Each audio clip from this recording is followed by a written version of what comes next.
Susan.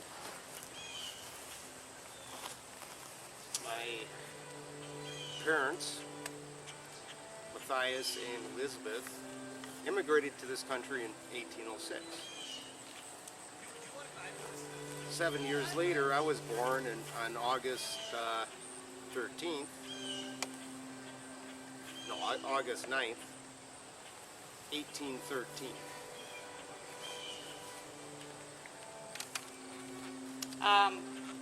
And James and I met and married in the great state of New York.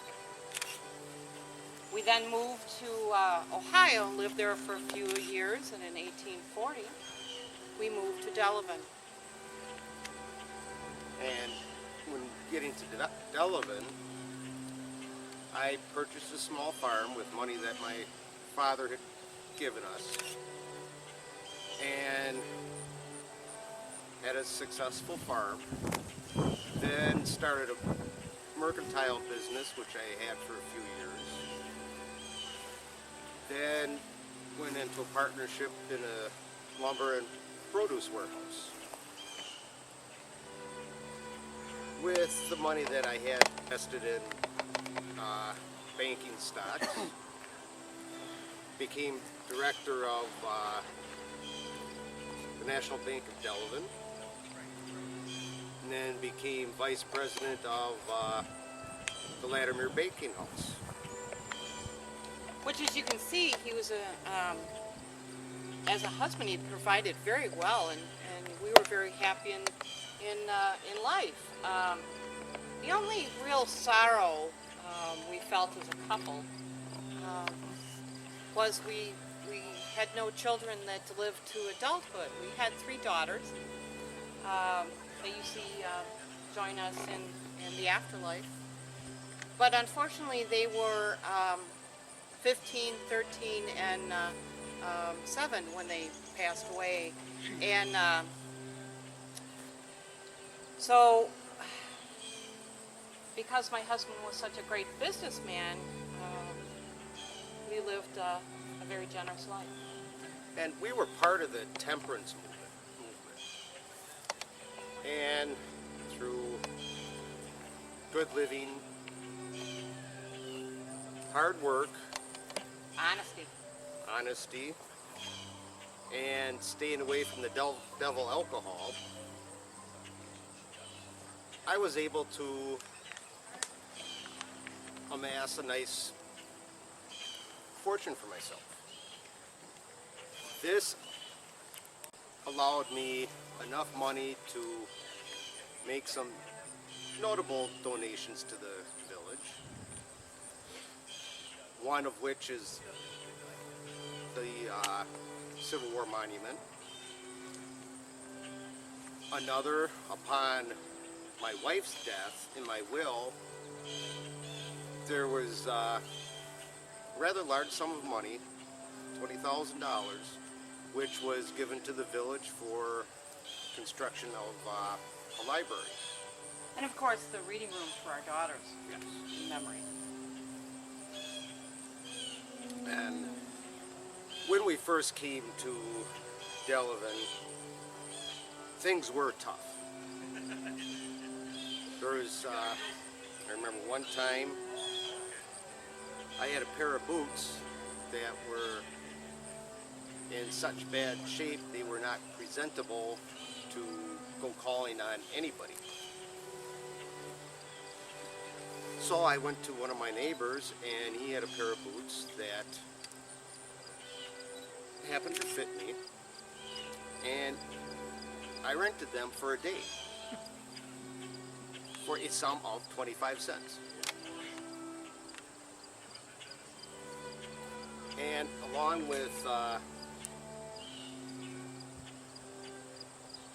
being able to make some of the donations to the village,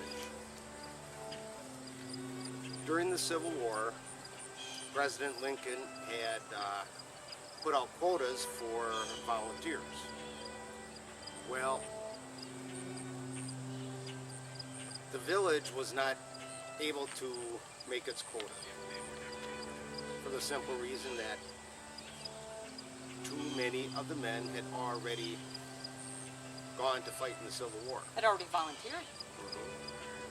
And so I put up a personal bounty of $145 per person and signed up 14 gentlemen from Madison to help fill our quota. So we needed some able-bodied men in the village, of course, so that was very helpful, my husband. Of course, I lost James after 61 years of marriage. And I carried on because I had my church and my wonderful community. I've always tried to be very generous because God has given us so much. I'm a member of the Baptist church here in town. But of course, my husband, he leaned more to the Episcopal Methodist church. So on his death, he gave the Congregational $1,000. The Episcopal Church, he gave $1,000, but he also set aside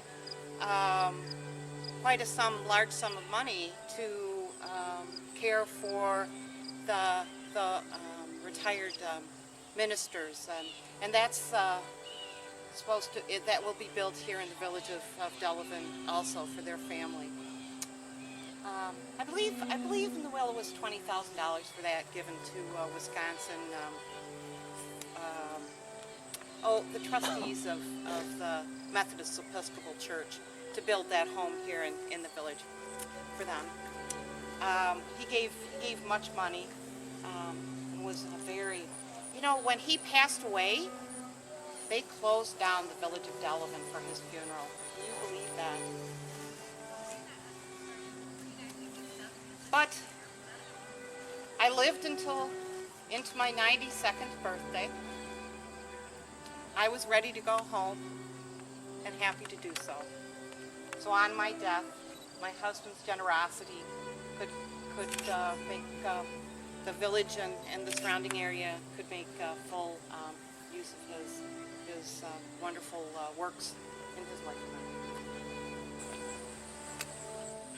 So when this was first dedicated, almost 140 years ago, they gave the money to have this erected, and it was rededicated this year, Memorial Day. It was a beautiful ceremony. Unfortunately, Ken Wargo, who was the backbone to get this done, because it was literally falling down. And the beautiful sidewalk that you see is in the shape of the Grand Army of the Republic, as it was then. There's benches around for people to gaze in remembrance. Those have plaques in front of them to donors and people that were highly involved in the rededication and refurbishing of this beautiful monument. There's also one of the plaques lists the members of Delavan that have died in service in World War I, II, and pre-conflict in Vietnam. On the Civil War monument, all the gentlemen from Delavan area are named on it. So if you would like to look at this monument, the names on there, you can understand how the Civil War made an impact in this community and how this community stepped up to keep the country that we all love today.